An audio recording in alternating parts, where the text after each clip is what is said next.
What's up and welcome to the Indie Credible Podcast episode 62, a weekly podcast where we get together and chat about the world of indie gaming. We go through all the indie games we've been playing, we go through the latest indie game news, and we normally cover a main topic, but the main topic this week is substituted out for a developer interview. I sat down and chatted to Jim from Big Robot. They're the developers behind the game that's just gone into early access called The Light Keeps Us Safe.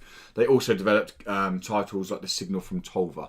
And other games along with that. But you'll hear more about that later on. And it's a pretty good interview, around about 25 minutes long, and it goes through the current state of the game, where they hope the game to be, and the inspiration that they used to make effectively a stealth horror game that's very War of the Worlds-ish. But I'll talk about more of that because I'm going to talk about when I played it. But as always, I'm Lewis. You can find me at What's Up Woody. To my right is Tom. You can find him at Shriek Profit. And to my left is Dan. You can find him at The Dice Bear. There you go. Wow, we just did an intro. Yeah, doing alright. You doing alright? Yeah, not bad. It's been good. It's been a bloody amazing week. Good for you. I've been off since Tuesday. Fucking do it, Basil. Off since Tuesday. Played a lot of games. It's been fun. Yeah, been fun. I've been drowning in my sorrows. Yeah, well, you always drown in your sorrows. Yeah, that's your role in this. You stew in self-pity. Pretty much. You stew in self-pity. I'm a miserable old bastard. Yes. And Lewis is the one we're like, oh God, please don't say any more. We will lose any chance we have of making money. I wake up in the morning like, oh my God, it's been such a great day. I wake up in the morning and I'm like, again. I don't wake up in the morning because my pills haven't kicked in and I've got to wait for the nurse to come in and help me out. Well, this is the Indie Credible Podcast where we do also talk about indie games as well as our life depressions. You can find us on YouTube. If you're watching us on YouTube, hello, how are we doing? Hello. Good choice, because on watching us on YouTube you get to see the video of all games we speak about. And obviously, I'll go more about the interview at the end, how that'll work, but you'll get to see the video of that as well. Whereas audio listeners, you don't get the videos, but if there's a game we talk about that you really like the idea of, maybe a little bookmark it and then head over to YouTube and just kind of work out, I'm going to go to 18 minutes, 39 seconds, God knows what that's going to be, and watch it. But anyway. If you're watching this, find out what's at 18 minutes, 39 seconds. Yeah. Stick it in the comment down below so I can quick go to that one. We'll find out what's there. Yeah. Who wants to start off with what they've been playing this week? Well, I can't actually talk about what I've been playing this week. No. Cool. So, so yeah. So but you can talk about it next week. Oh no, I can't. I don't know when the. But I'll be able to talk about it in 2 weeks. 2 weeks' time. But you can talk about probably something next week because you'll play something other than this, I guess. Oh yeah, next week I will have. Yeah. What an enthralling conversation. I'm going to go. That's thrilling. I'm going to go next. So I feel like I always go last. And you usually go last because you've played the most. So I'm going to try and blitz through this. Go on, blitz it. You won't though. Oh, I did play that. Okay. By about 30 seconds of it and then got really bored and moved on. What? Oh, really? Yeah. Okay. But you talk about it and then I'll just criticise. Yeah. 2064. Because I also played a very small amount of that. Yeah. Oh, really? So I'll probably talk about that all together. Because I almost only played a small amount of it. I almost only played about 10 minutes and was like, I'm getting a bit bored now. Then stuck with it and ended up playing 2 hours and didn't want to stop playing it. If I just say, from what I've played, my initial thought was this game was made for Lewis. Yeah. This is Lewis written all over it. I need to play more, but I'll talk about more later. Which, by the way, we're talking about 2064 Read Only Memories, which is free at the moment really on PlayStation Plus. That's what we do. All you've played? I played Is that all Okay, so that's the only indie game. Yeah, okay, so I've done a lot of sleep. I'll finish on 2064 Read Only Memories, and we can all have a little okay. So I'll get Sinner out of the way because I spoke about Sinner Sacrifice Redemption last week. Mm-hmm. The review is now live up. I was raging to your brother this week because I was online with him as the review embargoes were dropping. Mm-hmm. Yeah. And I was reading the reviews and they were weirdly, like, not all over the place. The smaller companies, the smaller publications, maybe, like us and other ones were all singing its praises. Like, I gave it an 8.2. The only thing I marked down was the final boss encounter. It was a little bit bullshit. Mm-hmm. Lots of people really liked it. Big sites, IGN, GameSpot, stuck it around the 6s and 6.5s. Okay. But really annoyingly, and because lots of people are probably going to watch those reviews because they're the ones that flash straight up on YouTube. Yeah. All day, I counted in the IGN one. This is how sad I was. I watched it back. I counted. They said Dark Souls 17 times. It's not Dark Souls. Wow. Games can take inspiration from other games and go ahead and do it. Otherwise, we'd never have an open world game if no one copied Ubisoft. We'd never have another platforming game if no one went and copied a platforming game. Like, you can take ideas and go with it. Hence why it's called a Souls-like. Yeah. Well, for It's a example, genre Mutant Year Zero would be screwed if Exactly. you couldn't take it But from... like, it just annoyed me that the whole review is going, well, this isn't Dark Souls. This doesn't do this as good as Dark Souls. This doesn't do this as good as play Dark Dark Souls. Souls. I'm like, well, wait a minute. Right. Dark Souls is a AAA game that costs 60 quid, or it's on sale now for still 30 quid. You can buy Sinner Sacrifice Redemption for $12.99. Yeah, they're marketing it not based Like, off its own merits, but how it It's- compares so to Dark Souls. It's a hard game. It's a very good hard game. The learning of the fighting the sins is amazing. I say in the review that the bosses are some of the best designed bosses I've played for a long time, and I mean that not in terms of their mechanics, but actually how well they lean into their sinful persona. So like Lust was swift and like elegant and really devastating on the attack, whereas Wrath was this huge titanous fire beast. It was slow, but like one hit could pretty much kill you, and it kind of their mechanics lent onto what they were doing, and that kind of added to the element of it. People are moaning there's no story. It's a boss rush game. I not once played this game thinking I'm going to play this game for the story. I played it for the combat. The combat is seriously tight. It's very, very good. It gives you, literally from the word go, you have everything you need to succeed. And rather than a progression system, what you get is you get a leveling down system where you have to give sacrifices, and all you get in return is an increase in health. So you'll lose items, you'll lose the ability to get exhausted, or you'll end up collapsing, which is basically game over. You'll get the ability that if you block with your shield, it will shatter if it's a heavy attack. So you get all these little things you have to learn to adjust to, and that just makes the game better, like just the playstyle. But yeah, Sinner Sacrifice Redemption, I scored an 8.2. I really enjoyed it. I'm not going to talk more about it because I've spoke about it quite a lot. Next two games I'll get through quickly because I've not played them to finish. I've just done them for What Is videos and played a little bit more of them. First one, Endless Road. Never even heard of this. What is it? No. A company contacted me called Octopus Pig, a developing company from Asia. I like the name. Okay. Contacted me saying that please can you check this game out. We've just come out of early access on Steam. Here's a code. And I jumped on it. I was like, do you know what? I really like the idea. This is actually, I'm going to do a What Is video. It's effectively a roguelite, very simple board game style presentation where you click the right mouse button, it rolls a number, you go through and you have to, say board game / RPG where you have to make decisions like, do you turn this way and you lose 2 health but you have a chance of gaining 4 skill points, or do this way and you get this and that, and then you defeat this enemy in a certain time, you get these perks, and you get book pages where it says you've come across a man, talk to him, it will cost you 2 health but you might get this item and things like that. So, but then the main element of the game comes in the combat, which is card based inspired. So it's not cards in terms of actual cards with script like a TCG, but you have like you get stones and you get equipment that perk up your battle cards, and you basically, it's very at first I was like, this is really simple, and then I come across a boss and I was like, this is really complex, like in terms of actually making it work and how stuff stacks. So I had it that every time I destroyed a card, I would do 25 additional damage to the boss, and then I found items and equipment that gave me, every time I played this card, I got a 54% chance of discarding one of the enemy's cards. So I'd not only damage that card, but I'd also have a chance of discarding their card to then do another 25 damage. Yeah. So it all stacked really nicely. So very much like a trading card game then. Yeah, but you don't have building any your deck. actual cards. They look like dream catchers. This would literally look like with little numbers on them. Okay. There is an element of RNG, but as I say in the What Is video, there's an element of RNG in physical card games. Like you play cards to draw the top 3 in the hope that you're going to draw a certain card. Like that's RNG. I had a lot of fun with it. I sat in it at first. The first 10 minutes of video, I hate on the game because the tutorial sucks. I'm like, how do you roll? How do you roll? It wouldn't let me roll a dice. Then I found that you have to get rid of stuff in your inventory in the tutorial to then be able to roll a dice. And it's all like, it's forcing you to do stuff, but it doesn't tell you how to do it. But then the next 20 minutes of video, I'm like, do you know what? This is really fun. Like, and then that much fun, I went and streamed it for an hour straight after the What Is video because I was like, I want to keep playing this. Oh, that's good. Yeah, I mean, I've got about just under 3 hours in the game now, and I'm really enjoying it. I'm going to keep playing it. It's $7.99 on Steam. There's no reason this couldn't come to consoles, Switch especially. This would be a kind of game on the Switch, being a roguelite, that I would just jump in all the time. The card mechanics are solid. They're really, really good fun, and the way you can build up your items. I mean, I've unlocked, I think it said 6% of the items that you can use to buff your cards. So the way you build your decks effectively there's so many more ways, and I've not seen it yet.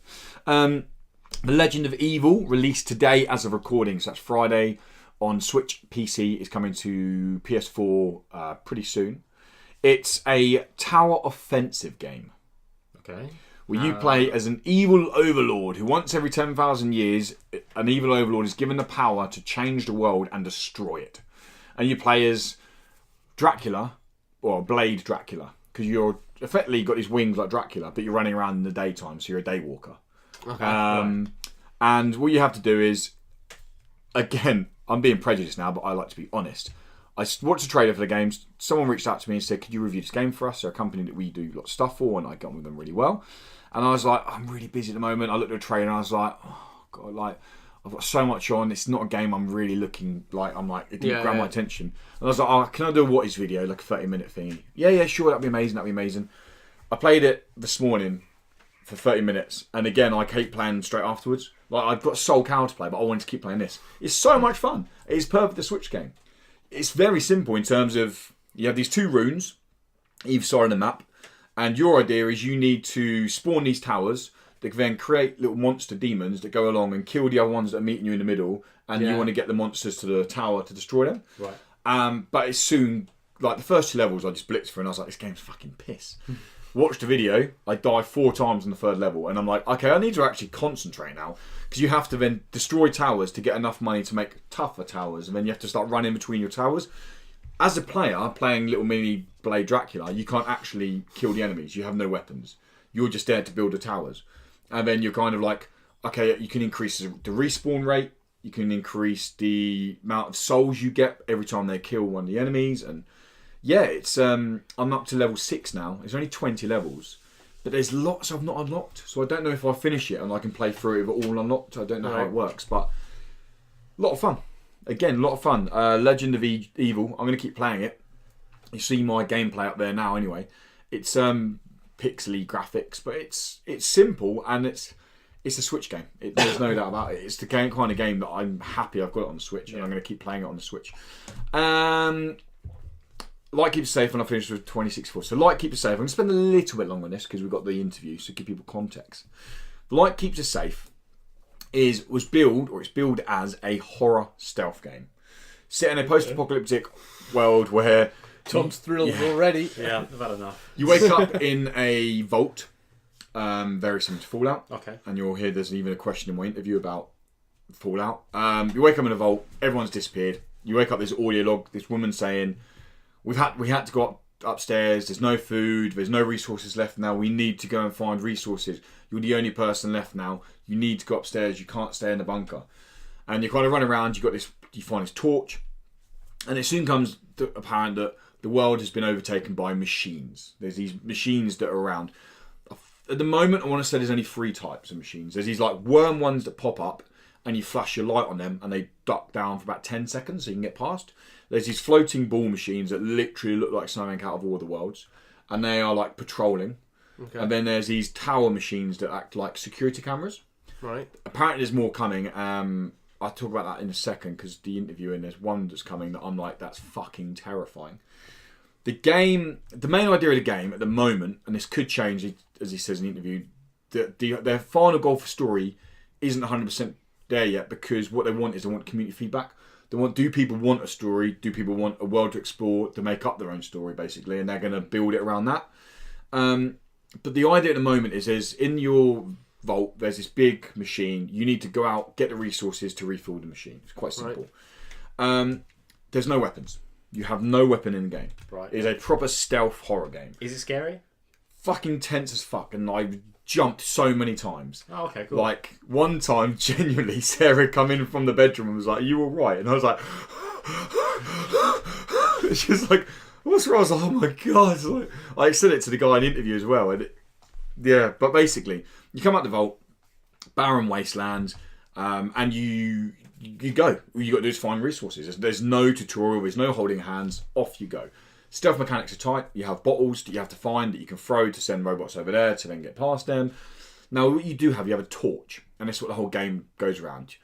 what you start off with, you can just flash a torch into some of their eyes, it blinds them, they go down and goes on. But you also get resource as you go around to upgrade the torch. Right. And then the next upgrade you get is you can shine a beam at one of the aliens, and then that means that they go disabled for like 20 seconds. So then they're normally attached to an electrical system, so then it opens a door so you can go through that.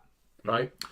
It's very Christopher Nolan with its like ambient sound design, so it's completely silent, and then all of a sudden you hear this, and you're like, where the fuck is that? Where the fuck is that machine? And you're like looking around going like, what the fuck is that machine? Where the fuck is that machine? And then it just go across in front of you, and you're like crouched down in the reeds like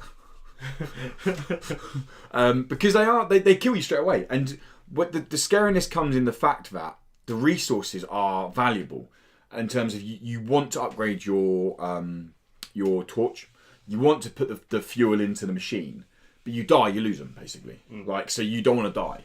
So it's not so much it's just scary because a ball robot going across isn't that scary, but you dying is the scary factor. Yeah. There's also elements of a story, and this is what made me shit myself. I was walking along through the forest, literally out of nowhere, this person on fire just flashed up in the sky and was like, Rah! I was just like, what the fuck? In the sky? Yeah, like, I mean, I was just like, what? It was so loud, and out of nowhere with headphones on, I was just literally like, ah! I asked the guy about it, and he said, yeah, that's a story that they are pursuing, and that's the main storyline. He said it's the only time you'll see him at the moment, but not everyone sees him either. Or is he lying? You have to kind of do things in a certain order to see it. Right. Because at the moment, but I've obviously done things in a certain order, and he was like, yeah, a lot of people get done with that. And I was like, honestly, I stopped, and my heart was like, I was like, oh my God. But yeah, the game is, I don't want to say fun. It's good, it's tense, it's scary. Now, the preview when it goes live will say exactly what I'm going to say now. That it needs some correction with its sound design.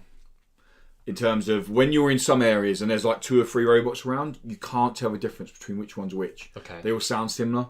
And in a game like that, I feel like it's really important to know, okay, I've got this guy near me now, I've got this guy. Because there's like even buttons to lean out because you don't want to be seen. Yeah. So if you're being that tentative, it needs to give you something, I feel, that I'm like, okay, I know it's that robot now. I know that they're going to be, they can float around and things like that. Yeah. The crouch needs some work. I don't know what's up with the crouch, but it's inconsistent. When you walk in openly, it's fine. You just walk through. But when it doesn't, it almost feels like you've shrunk rather than you're just crouching down because you can't walk up steps when you're crouching, which in the stealth games. But I mean, this game's been in early access for a week. Like they've got another year ahead of them. So that stuff, I'm confident is going to be fixed. Like they're like minor bugs that should be fixed, really. But some of the content they've got coming, so they've got an invisible humanoid coming into the game. So one of your torch unlocks you have to use a reveal light. And these humanoids have a unique sound to them. So when you hear it, it's around you, and you have to flash your light around until you see it. And then when you see it, you have to blind it. So you might flash your light, and there's this fucking humanoid standing in front of you like, fuck off. And then... So when you flash it, you have to flash it a different way. So you have to reveal light, and then you tap a button. I think it's X is to switch your thingy. So you tap right to reveal, and then you tap X to flash. Okay. Which is pretty terrifying. But there's what's going on over here? I hate invisible things in games. I really do. They did it in I can't remember the name of the game now. That's really frustrating. But they've done so many invisible monsters in games, the next one. And you're just like, oh, fuck off. The invisible one is scary, but the next one is right terrifying me. Go on. You guys seen It Follows?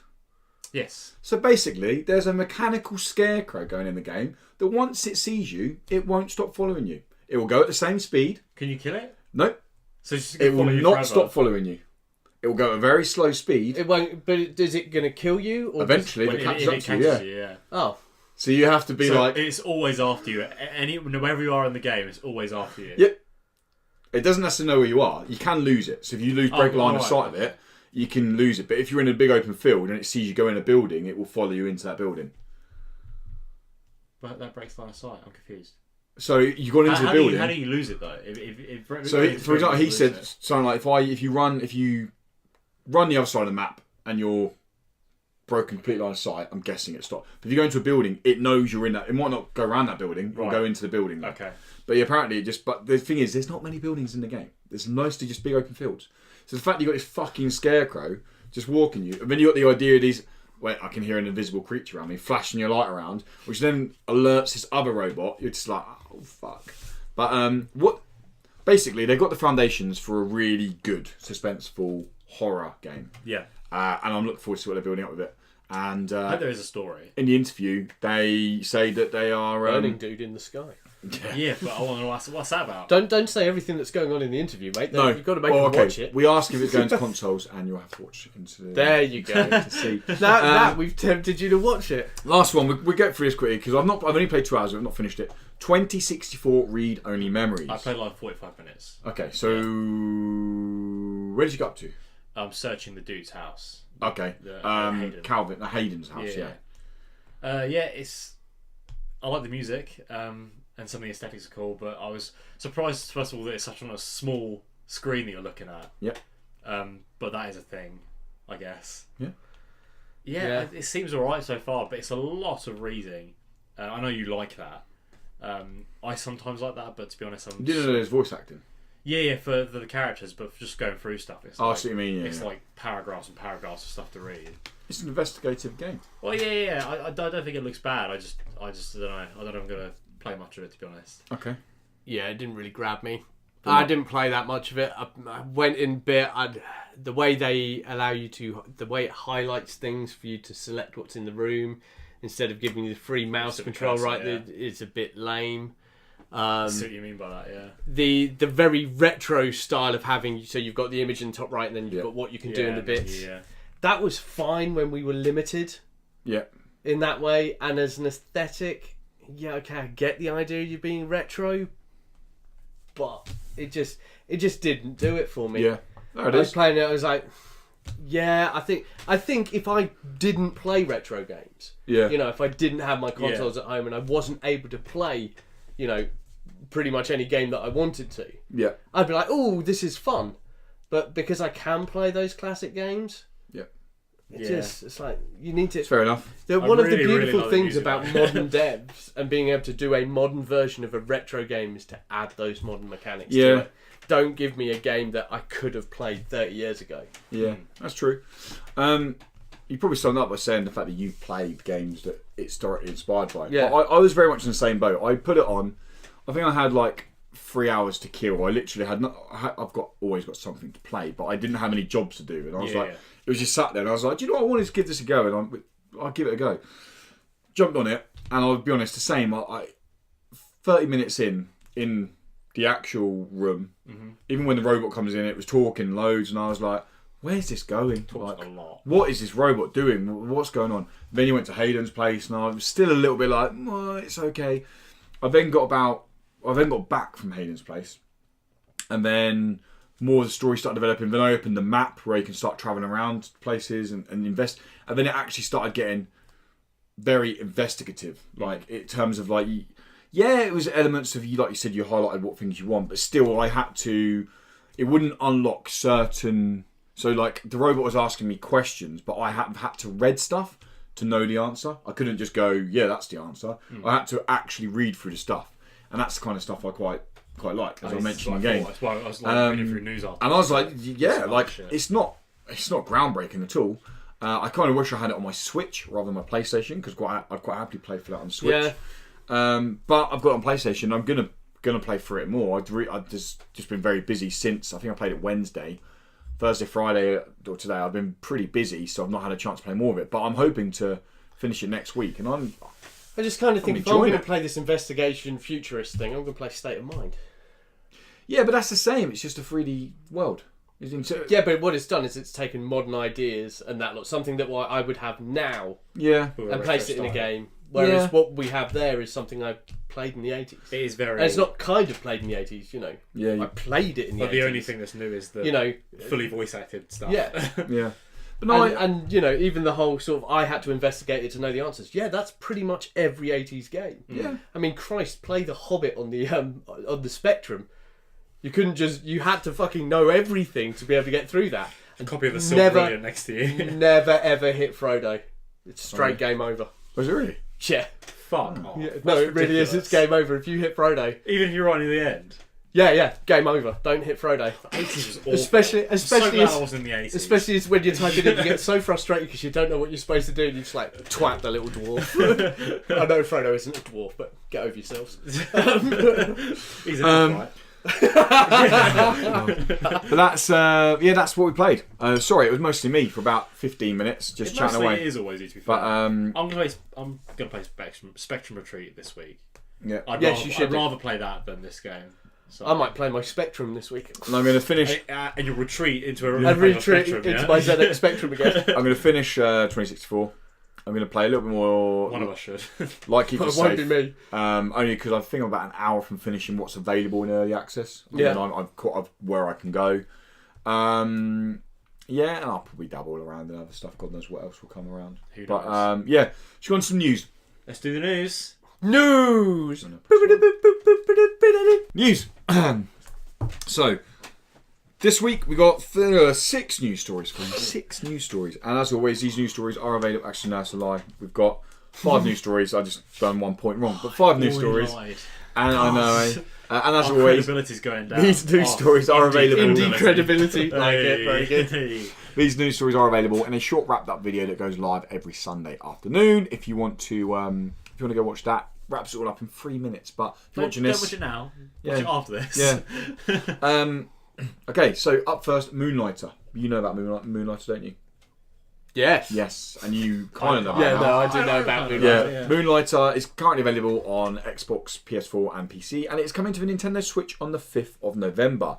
11-Bit Studios and Digital Sun are bringing it over there, and it's effectively a shopkeeping game with roguelite adventure, dungeon crawling elements.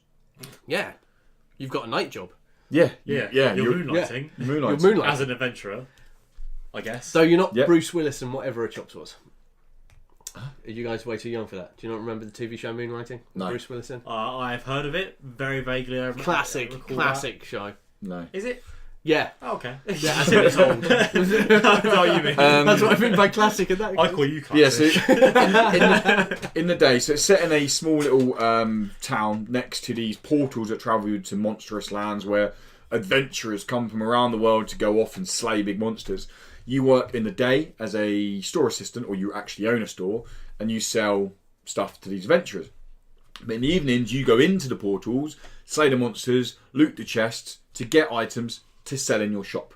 And I've not played it. I've actually got it on my PC to play. I've not played it yet. It's a game I wanted to play for a little while, but I'd be interested to see how like the currency works and the money you make in the shop. Where does that go? Like, can you buy your own stock, or are there other shops to buy from? And Sure, you just And that advance your store, don't you? I expect. probably make it bigger. Yeah. Second floor, get an escalator in there. Yeah. Oh, hell yeah. Yeah, Water tannoy. slide. Can a member of non-food please come to the customer service desk? Yes. Spillage on aisle 3. That's it, yeah. That's exactly it. But the Moonlighter is coming to Nintendo Switch on the 5th of October. If you're someone who really likes a nice physical edition, Signature Edition are doing a limited physical edition for 40 quid for PlayStation, 45 quid for Switch, because That's it's not Nintendo. Wreckfest is a game that I've been kind of keeping a close eye on. It's been developed by Bugbear and published by THQ Nordic. It's coming to PlayStation and Xbox.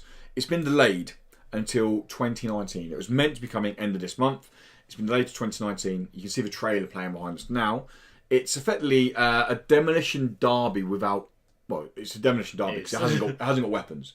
So it's not like... yeah, that's what Demolition's done. I know, but I was thinking of like a Twisted Metal. Twisted Metal, yeah. But it hasn't got It's weapons. smashing cars together. And but it's circuit racing, so you're effectively racing on a circuit, but you kit out armour for your vehicle, but the more armour you put on, the slower your vehicle.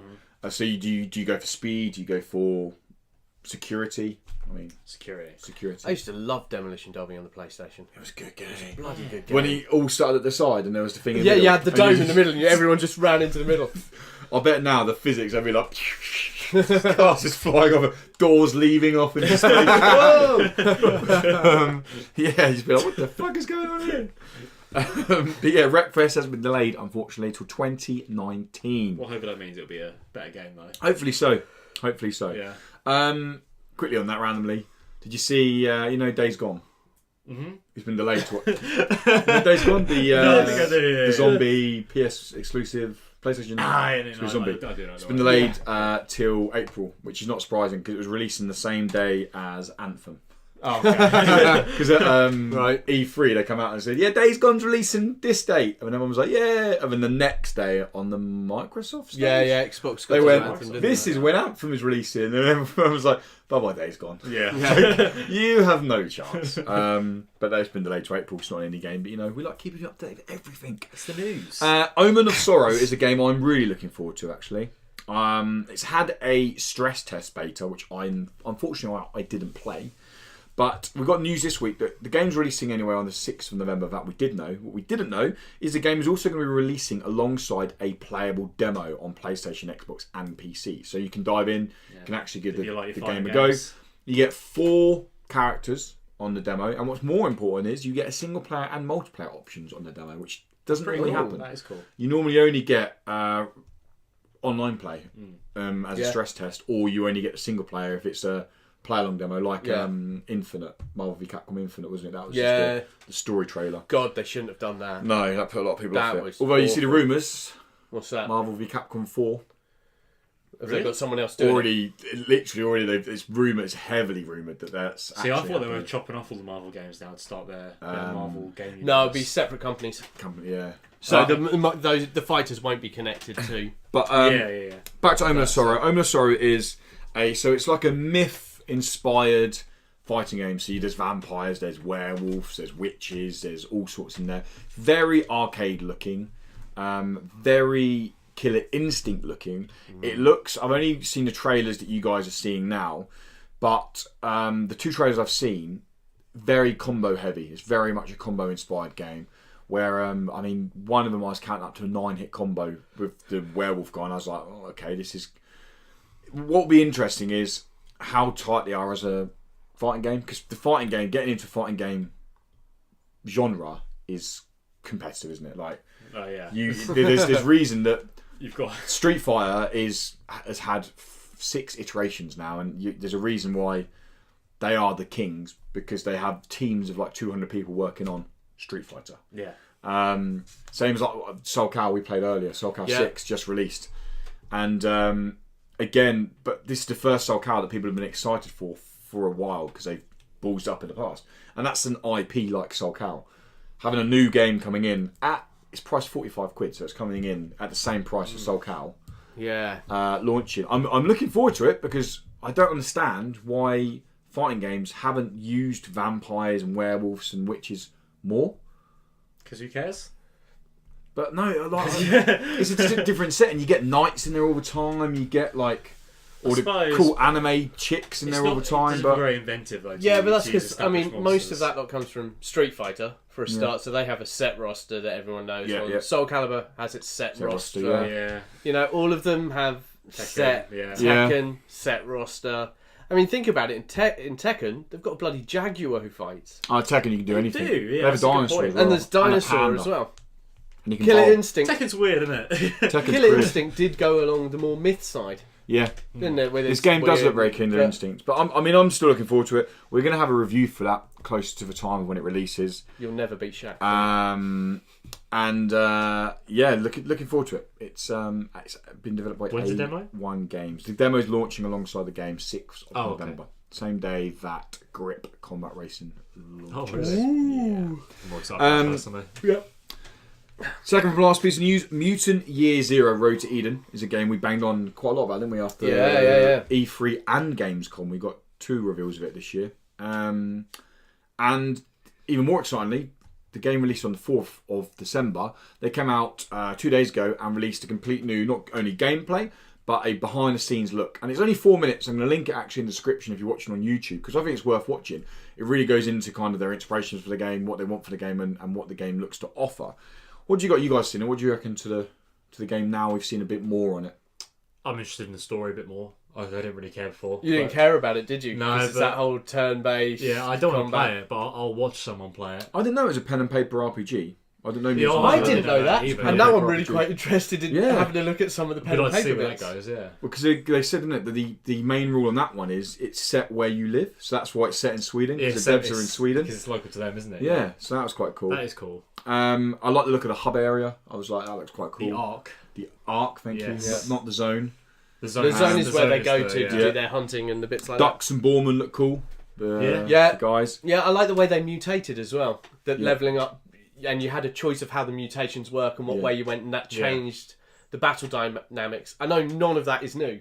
This is stuff we've had in lots of other What games. is new is the way it fluctuates between real-time exploration and stealth Yeah, to the turn-based combat. Yeah. I found it really bizarre that because a lot of them are ex-Hitman devs. Yeah. And they were Yes, saying you about said we that, used yeah. our knowledge of stealth mechanics on Hitman, which is a stealth game, and put it into this. And I was like, oh, That was my only worry. really? Because I suck at stealth games. Okay. It's got nothing, I think the game's going to be brilliant. It's just going to be me. Right, Pigman. Let's stealthily get into this place. Okay. Smash shit. I walked through the door. But I think it's going to be a case that you get caught stealth, it will just go into a fight.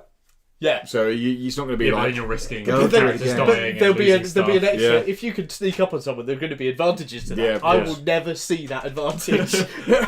Fair dues. But no, it looks cool, and you'll see the trailer plan behind us now with the devs, but obviously you can't hear it. But I do recommend check the description below and watch it. It's 4 minutes, and it gives a real good insight into it. And it's a game that can't wait. I know you can't wait to play. Yeah, I'm looking forward to that. You're probably going to look forward to it as well a little bit now. Yeah, I'll look into it. I won't play it, but I play turn-based. I just don't like. I'll probably turn-based. stream it, so just watch me stream it. I'll watch it stream. There you go. I'm up for that. Yeah. And then finally, Norse action adventure game Thimble, which was Strange set name. for a release this year, has got a release date of the 29th of November. I wonder what you're looking at then. It's birds outside. Fimbles. I'm just thinking Fimble. Aren't Fimbles? Don't they get that fimbling feeling? Isn't that's the kids' team? My Womble. daughter. No. Isn't that Fimbles? There were Fimbles, right? Because Right. my daughter used to go around with little baby Pom from the Fimbles, and it's a Oh, little kids' that- TV show. Thimble, aren't they Wombles? No, That's what I just said. No, No. Wombles are different Hang on. things. Fimbles, look them up. There Keep are going, keep Fimbles, going. and there Are they is spelled the like same? this This baby- is spelled Fimbul. You're asking a dyslexic if it's Is it spelled spelled the same. Fimb? Let's find out. Yeah, anyway, no, Sorry, Thimble- that name's been bugging me for a while. That's I'm right. like, why do I know it? Thimble has been announced for a release at the 29th of November for PS4 and PC. Nintendo Switch is coming early 2019. Now, It is spelled the same Is it spelled the same? with an F. So when I was with an F, Is the rest of it completely different? No, well, because Thimble. When you Oh put no, your finger- Fimble. Thimble Yeah. is a kids show. Yeah. Yeah. I It's see Thimble. LES, And that's Baby Pom, the green and pink one. Yeah. Okay. There you Okay, go. I remember the Thimbles Gets now. a 6.6 out of 10 on IMDb and a 6.1 out of 10 on TV.com. Wow, they obviously didn't watch it as much as I did. Yeah, clearly. But no, so Wow. I read the press release as you do when they come through before watching the trailer. Yep. I'm listening. Buzzwords they sent out to me was you're aiming to prevent Ragnarok. I was like, cool, we're going to meet Chris Hemsworth. Comic book style visuals. I was like, yep, cool, sounds good. Yep. Get me into it. Watch the trailer, and before the gameplay started, I was like, this looks cool. It's like, yeah. No. Gameplay started, and I thought it looked very generic. Yeah. I I've got to say, as soon as I saw the gameplay, I was out. I If thought, this was Dragon's Den, I'd be like, sorry, I'm out. yeah, I thought, yeah, it looked generic. The combat looked very hit and miss. It looked like the hitboxes were a little bit all over the shop. Yeah. Now, I don't know if this trailer's been made from pre-alpha footage, and if it has, that's a poor marketing decision because you're showing something that's coming out in 4 weeks' time, or if it is a case of this is what the game is. And I can't remember, Light of Hope. That's it. Yeah. A game I played recently, Light of Hope, which I literally didn't review because I said that this wouldn't get above a 2. It was just no good. It It looks a lot like. looks a lot like Light of Yeah. Hope, and it's really disappointing after I read all the stuff about it. And I was like, I want to prevent Ragnarok. I want to be Chris Hemsworth. Well, you are. I've got Don't you want to be Thor? both. Yeah, well, why would you want to be Chris Hemsworth? Because he's got nowhere near as much responsibility as the ruling king of Asgard, does he? Well, Asgard's gone. Asgard is a people, not a place. Beautiful, man. He was setting you up, man. Beautiful. He was setting you up for that. Absolutely beautiful. That's it. Podcast over. He was literally setting you up for that. He was going like, he said, "Go on, sorry, do it. do it, sorry." And he was going, "I've got to get this right. I'm trying to get that going for months. But no, Thimble is a Norse action adventure game. It's coming to PC, PS4. We should hold 29th judgment until it's November. actually out. We should, but effectively we are are pricks, so we can't help it. Yeah. No, we're gamers who play games, and we buy games based on what we see as a marketing trailer. Yeah. That was a marketing trailer they put out there. At the moment, they wouldn't get my money. Yeah. I mean, we're in a fortunate position where we might get sent the game for free. Not anymore. Yeah. But, on the blacklist. and if we do, then obviously we'll play it and give our opinion on it. Like I said, I was wrong once. The Legend of Evil, I looked at that yesterday and was like, I don't want to play that, and played it today, and I ended up really enjoying it. Time, yeah. But this just doesn't look like it flows very well. It just looks like it's pre-alpha. It looks like if it was an early access game, I'd be like, sweet, that looks quite cool. I'll give it a go. Doesn't it? But anyway, that is going to wrap up this week's indie game news. So going onto an interview. So we sat down with Jim, as I said earlier. All three of us were there, but me and Dan were really quiet. Once in our lives we were quiet. So I sat down with Jim from Big Robot, who are the current developers of the game that released on early access a week ago, called The Light Keeps Us Safe. Now, we didn't have any video for the interview, I'm afraid. So what we're going to do is I'm going to edit in my gameplay, so it links into what I'm asking. So questions I'm asking about the torch, you'll have parts about the torch, and so it should kind of give context to what I'm actually saying, because I refer to my playtime a lot quite in it. Audio listeners, you just listen and you go ahead. We'll be right back after the interview for a little sign out, and then patrons, make sure you stay around because you have got your post-show content. So this is Jim from Big Robot chatting about a game that is available in early access now called The Light Keeps Us Safe. I didn't know his name was Jim. Hi guys, thanks for joining us at Indecredible as we're sitting down and chatting to Jim from Big Robot. Big Robot are developers of several games like The Signal from Tolva, Sir, Are You Being Hunted? Sir, You Are Being Hunted, and their most recent game, The Light Keeps Us Safe, shall I say, which is available now in early access. So Jim, what is your responsibility and what's your job at Big Robot? So I'm on my business card it says creative director, but in truth we all tend to do lots of different things. So I will do some sound design on the Signal from Tolfa. I did all the level design. I do some art direction, and obviously we all have a hand in testing and designing different systems and so on. So there's a whole bunch of roles that I take on. But we're only four guys, sometimes five guys. So everyone gets a little bit involved in everything. And it's definitely my role is the most miscellaneous, shall we say? I suppose creative director looks a lot better on a business card than miscellaneous. Yeah, it does. Yeah, general monkey. Yeah. I actually met you guys 2016 EGX when I played The Signal from Tolva for the first time. Oh yeah. And I played with my friend actually, and I really liked I was surprised how much first person action was in the game. Which kind of goes into my first question really. I went into The Light Keeps Us Safe a little bit blind, no pun intended, but the fact that I suppose through prejudice of playing The Signal from Tolva, that I expected more gunplay and action, and I was taken back when I was like, "Whoa, this is a strict kind of tense, straight up atmospheric horror game."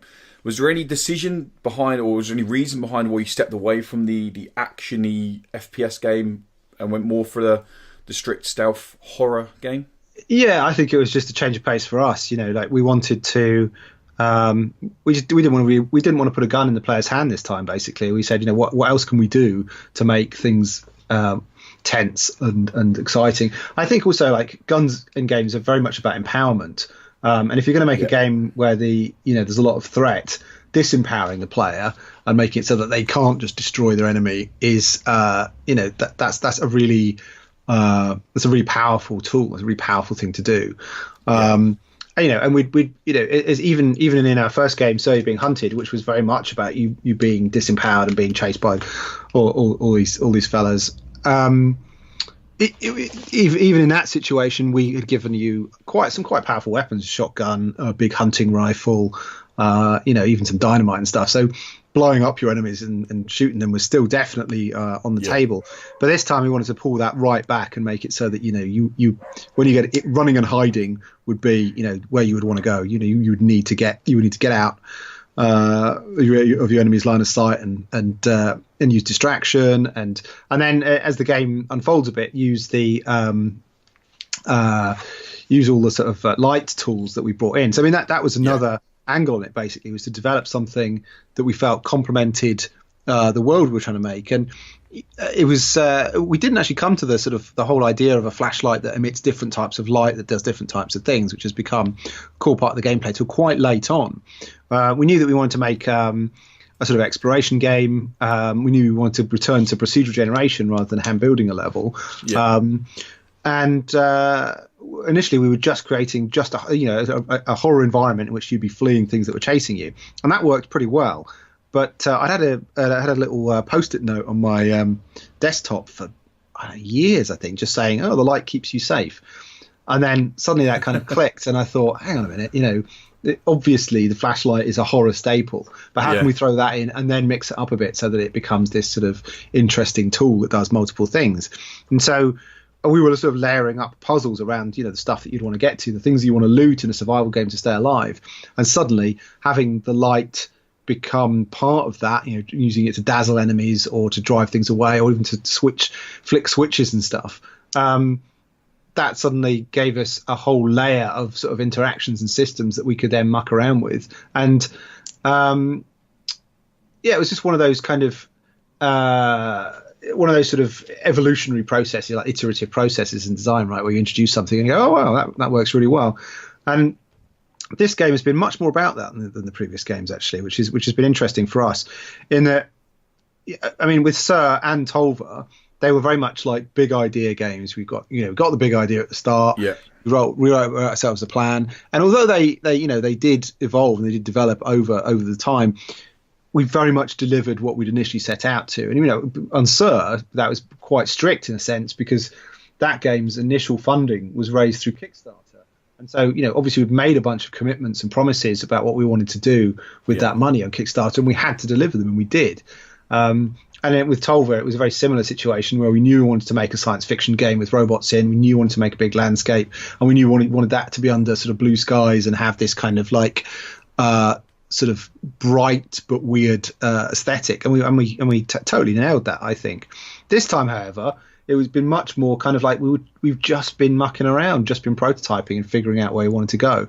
And I hope we're going to bring that sort of attitude to the whole of the early access part of this game, where we don't feel constrained and we're able to experiment, and the players will appreciate that as they come back to the game and find it updated and find things working differently and doing different stuff, and us coming at different angles for stuff. So all of that stuff comes from just us trying to be a bit more experimental, and combat, going back to your original point, is it's a real known entity, and we could have done it again, but I felt like there's no surprise there, right? The surprise for you was finding that it wasn't there, so no, definitely it's worth us doing. No, I really like the flashlight mechanic. At first it took me a while to kind of get my head around, and that's one thing I actually like about the game a lot. And I've got a big thing against modern games holding your hand through the entire first half of the game, because they just feel like they have to tell you everything. And it was very cryptic with some audio messages that came through and little things here and there that kind of said, well, I kind of need to go upstairs somewhere, so I'm guessing I'm looking for stairs. And then I'm going out there and, okay, this light, this here, how does it interact with this one? It was that whole kind of gameplay loop of, I need to die to learn what's going on. I really liked that. And I look forward to, because I've seen on your roadmap for what's coming out towards the full release, the Torch has a few more modifications coming. Yeah, that's right. We've got one of those kind of, prototyped out, but not in the game yet, which is a dissolve function. So, one of the things that's going to happen in the game world is that you're encountering these weird machines that have sort of colonized the world. Yep. But as you get further into the game, and as we release more of the game, we're intending to increase the level of colonization. There's going to be more kind of machine stuff that you can encounter, and some of that is it building up a kind of material around things that encases them, and you'll have a dissolve torch which will burn that stuff away so that you can get at it and get through barriers and explore inside buildings that would otherwise be inaccessible. And our plan is because this all works procedurally, we can introduce an element to the game environment, and we don't have to physically go and build it in by hand. So I can add to the template, buildings are clogged up with material that you want to dissolve with the dissolve light, and I don't have to go and hand place it in. I don't have to hand place that in every level. I can simply add the elements that I need to a bunch of building props, and then drop it in the templates, and then I can run a level, run around, and see that stuff appearing in the world. So that's the sort of strength of that for us, and why we think a sort of procedural approach to this kind of game works really well for early access, because people can see the results immediately, and it also makes it great for testing, right? Because we can put that stuff in there, run it and test it really quickly ourselves, put it out, and it isn't the case of like, if it doesn't work, someone's going to have to rebuild the whole level. It's a case of we'll just tweak some of the settings and then run it again. Nice. When I was so I suppose instantaneously almost, the moment you kind of come out into, so you go for a couple of corridors, you come out, you see the big machine that you're based around, you're trying to find the fuel to restart the machine. I'm trying to steer away from too many spoilers for people who want to go check the game out. From that moment onwards, I got real big Fallout vibes, but like a horror version of Fallout, like a Fallout game that I wanted to play. I'm not a big fan of Fallout. I think it's not my kind of game, but this I enjoyed because it kind of really lent into, I suppose for lack of a better term, the horror tendencies. Was there games like Fallout or any other games that done that you looked at for inspiration to think, maybe we could use this or we could use that? I mean, I think Tom's a bit more of a sort of horror a horror guy than myself, but I think our sort of shared interest, and you can see influence of this on all of our games, is the old Stalker games. Which put you in a really spooky Eastern European zone, and had this kind of like constant sense of threat from the world and from the environment. And I really like that. When there's several layers of that, and when we were initially prototyping, and there were no baddies in the world, it was just a space, making it, rumble and be dark and just feel like you. So it was just threatening straight away without there being any real danger there at all. Using that as a baseline is great, and Stalker does that really well. Like any of its environments have this kind of sort of latent threat, and they have like anomalies in tunnels that will crush you or suck you into the ground or whatever. I just really like that sort of implied sense of danger is great, and I think that's something that Tom loves as well. And so that was that it was a sort of no-brainer for us to start building an environment like that. But outside that though, I don't think there's I don't think we would take any specific references, other than maybe a sort of trend within first-person games to not completely lean on combat, and instead to to make things more about exploration, make things more about navigating the environment, solving puzzles, and so on.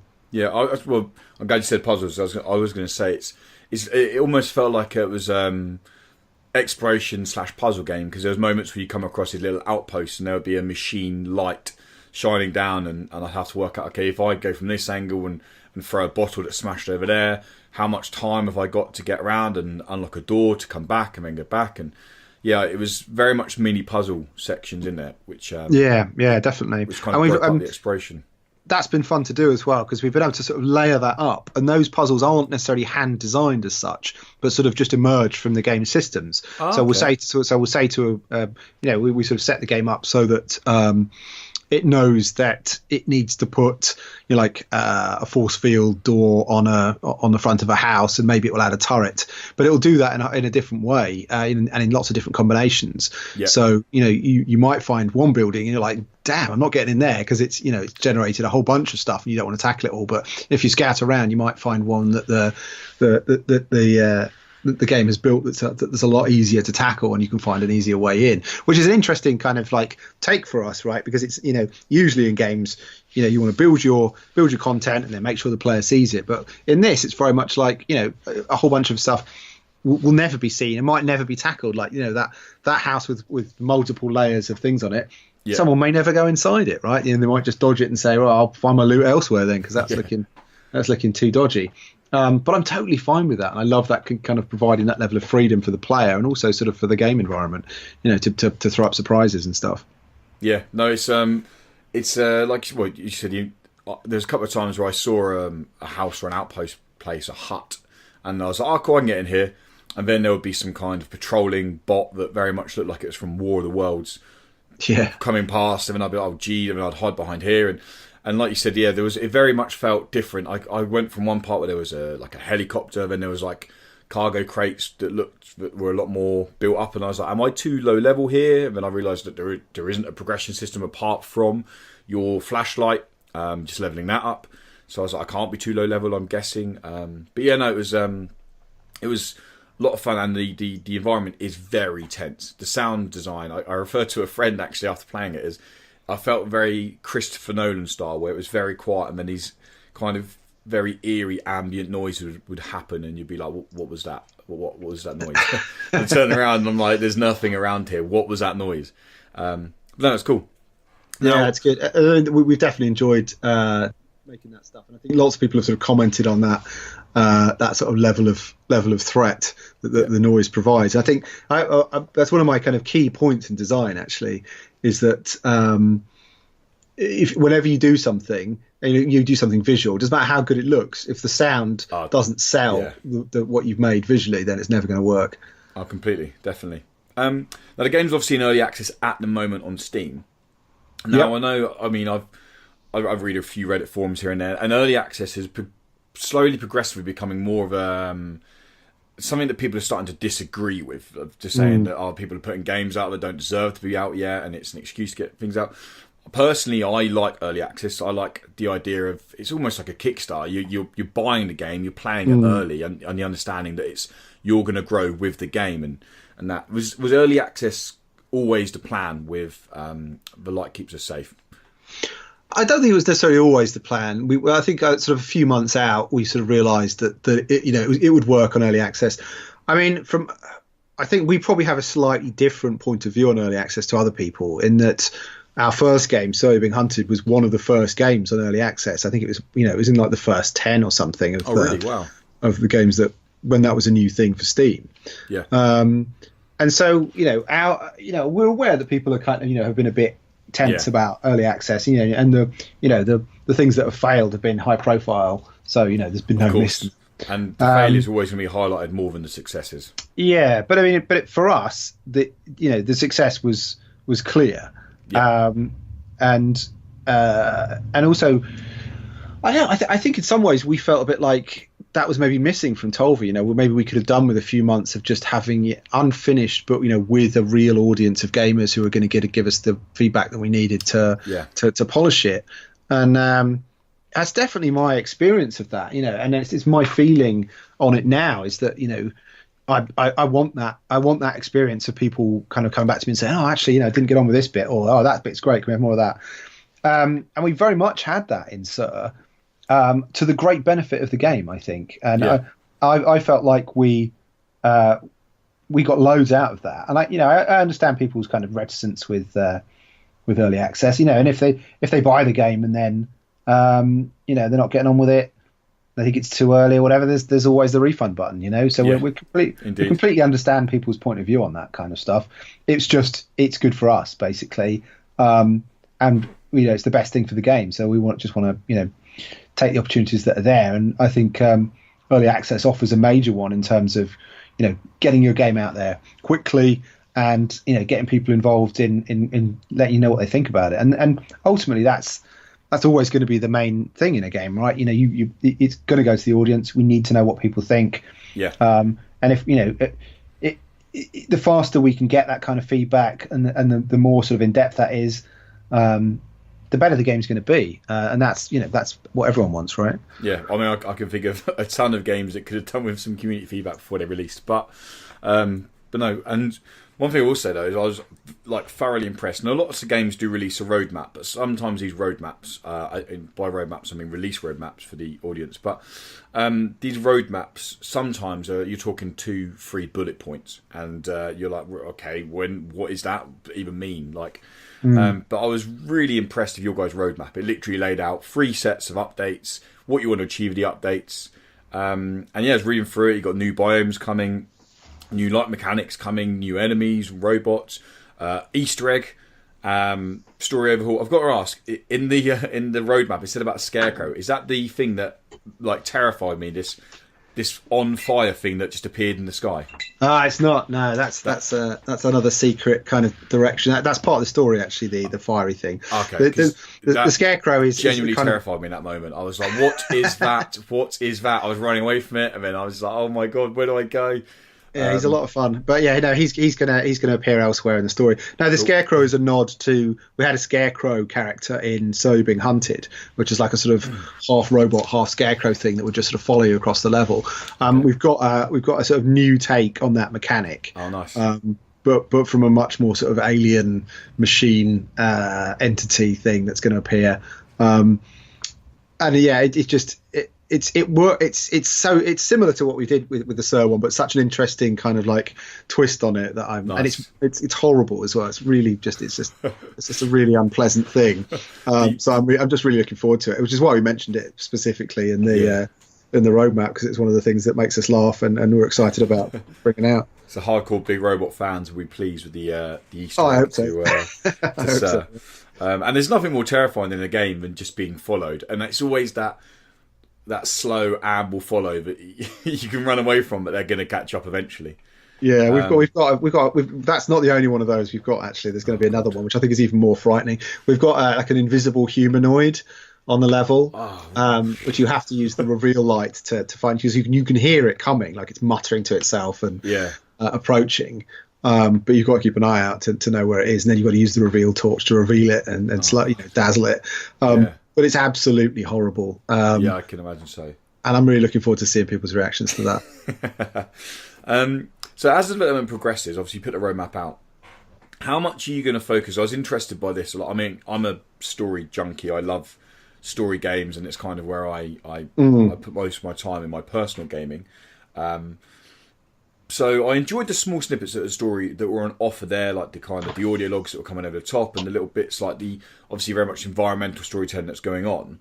Yeah, are you going to is the focus going to be quite heavy focus on the story, or is it going to be very much we're going to build this gameplay and kind of let people interpret a story that they seem fit through the environmental storytelling? I think we're going to see. Basically, what I've done is I've already kind of written up a story that we then recorded a whole bunch of VO stuff. Which you can find in the audio logs. But we actually, at the time we did that, we did like the whole day, so there's hours of that stuff. And we're sort of picking out exactly how we want to do it. I think there's potential. This is one of the things I said about, in terms of us wanting to be really flexible in the approach to the game. I think the scope within the way we're developing the game to go a lot deeper on the story angle. Okay. Whether we will do that, long term, I think it's just going to depend on how we feel development goes, and what people respond to and what they don't respond to. Because I think there's a few. I think we can do something very hands off, and just just sort of imply, or we could go, we can go a bit stronger and drop some sort of more narrative events into it. But I think that's up for grabs at the minute, and we'll see. But I think even if we do the most kind of lightweight treatment of that we've planned, there's already a whole bunch of that stuff. So it'll be interesting to see where we go with it. I definitely want to have like an overall story arc. What the beginning, middle, and the end is, and we've already got kind of a cool twist worked out for the end, which we definitely want to do. Oh, nice. But how the depth to which we dive in on that stuff as development goes, it's just gonna we'll just have to see. Yeah, I mean, it's just very much the case. I quite enjoyed trying to piece together a story in my own head playing the game by finding areas going, oh, okay, so this must have been this area here. And I was trying to work out where did these machines come from. But I like the not knowing. I like the less is more approach. But again, that's a complete subjective opinion by me. That's not what everyone likes. But no, and then the audio logs in there, I thought they were really nice voice act, like well voice acted. And we're really pleased with that stuff. Come over nice. And when they did come on, I was like very much pausing in and listening to them going, oh, what's happening now? So I've got, obviously, we mentioned that you've got a roadmap for upcoming content that you've set up it's on the Steam community page and on the Steam page. Yeah. Do you have a set release date or window in mind for when we can get the full version of The Light Keeps Us Safe? Not really, no. I mean, I think we're just going to have to see how development goes. Like I said before, it's super flexible. If one element of the game is proving to be really successful and people are excited about it, then we may spend more time developing that and push that window back. We'll just have to see. I think it's early days. We're only a week in. We'll see how we do and also how we're feeling after a few months of it. If we're excited to do more, then we will. If not, then it may be a time to kind of work out what that final update is and move on. But I think regardless of that, it all really comes down to people's responses and what we get from this early stage of the game being on sale. And that's what early access is about, really. I think figuring that stuff out and making sure that you understand the scope of the game and where it's going. We'll leave that. We'll leave that to work itself out, I think. It is, which I think is probably going to be similar to my final question, which is there any plans in the future after full release to bring it across to consoles, or are you going to just stick with just a PC release for now? Well, I mean, we've had it. With both Sir and Tolva, we found it too difficult to bring those games to console in the end. Which was a shame. We would really like to have done that with both of them. But there were a bunch of technical challenges, and just in the way that we make games just meant they just didn't quite work out. That said, Light is structured slightly differently and is probably better suited than anything we've previously made in terms of being able to push it straight over to console. Okay. So there's some work to do before Microsoft were kind enough to let us have a debug dev kit last year, nice. And we've got a few sort of technical things to do before we can see how it kind of performs on there. But we will reach a point where we start looking at that more seriously. Yeah. But obviously, as a developer, you want to have it out, to as wide an audience as possible. So course, yeah. if we can do that, we definitely will. But equally, we're not making any promises until we know what the work involved in doing it is going to be. Yeah, understandably. I mean, I played it both mouse, keyboard, and gamepad just because I saw there was a gamepad option. So I was taken back by how well it controlled on the gamepad. I thought it was like, wow, this is so many games in early access. You can't look up or down or something like that on the gamepad. But it was really it was nice and smooth. Implementing gamepad has been one of the sort of our sort of day one things. Okay. There's so many people who just use gamepads anyway now for whatever reason. Yeah. That just supporting mouse keyboard is just not. It's just not doable. It's almost rude. I think. Yeah. You've got to go and support gamepad now, and we did that out of the gate. And nice. That was work that we'd already previously done on Tolva, right? We'd made sure that was working on gamepad from day one. And we intend to do that with all our games because I think it's just we feel like it's a sort of bare minimum now. It's one of the things. I think you're right. You've got to do. To be honest, I actually enjoyed playing it more on gamepad because the way my setup is, I can sit back with a gamepad and I say enjoy it. There's not much to enjoy when you're running through some harrowing looking forests with these bizarre machines following you around, making all sorts of noises in your ear. But no, but that's really kind of it. Wraps up all the questions. But The Light Keeps Us Safe is available now on early access. Do you have any plans for when the first update's coming? We've got one that we're hoping to hit before Halloween because I think that's a nice timely date. But we'll see. We'll see how things get on. But hopefully very soon. The next sort of the next 2 weeks we should have something something interesting land. Yeah. Nice. Well, people who follow us on YouTube or audio listeners, you head over to YouTube. We're going to be having some videos of the game uploaded, and as updates, we'll have new impressions going up, and we're also going to have some streams coming up just after the weekend, actually. So, literally, the time this podcast goes live to the world. But no, it's personally, I've had a lot of fun playing. I say fun playing it. I've had a good time playing it. It is very much a tense, thrilling kind of experience where it's very stealth based, but the stealth works really nice in it. So it's available now on early access. Those watching on YouTube, there'll be a link below in the description if you want to click on that, and you can check out the game's Steam page. But Jim, thanks for sitting down with us, mate. No problem. Pleasure. And good luck with the rest of the development of the game. And I look forward to seeing the updates. And I don't look forward to seeing these invisible humanoids that are going to pop up out of nowhere, or a scarecrow that's going to chase me across half the level. Yeah, well, we'll see what your reaction is to those when they come out, shall we? Yeah, indeed. But no, thanks again, mate. I appreciate it. And keeps us safe. Available now on Steam. And once again, Jim, thanks very much. Welcome back, guys, and thanks for checking out our interview with Jim, as I said earlier, from Big Robot. The game, Like Keeps Us Safe, is available now on Steam. I can't actually see the price for it annoyingly because it's in my library. So if I go to look at it, it just says play. But I think it's about a tenner. Like, I think it's $9.99 or something. But yeah, you saw the gameplay of it. Make your own decision up with it. And you also, I asked Jeff a question about early access and how he feels about games going in early access and how he feels about people being prejudiced against games in early access. And he actually gave me a very good answer. We're all about community feedback and things like that. So which they'll have already seen it. They're just hiding it from me now. Yeah, you're going to have to watch it. Bastards. Yeah, you told me to earlier. You know I don't watch any of these. No. But that is going to wrap up this week's Indie podcast, guys. Thank you so much for stopping by, watching/listening. As always, you can find us on YouTube. If you have watched us on YouTube, thanks for watching.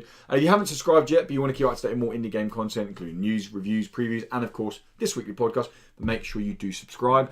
We can be found in audio form on pretty much every surface. Every surface. Surface and kitchen service. Tables, floors. We do it all, and we kill 99.9% of bacteria. Yes.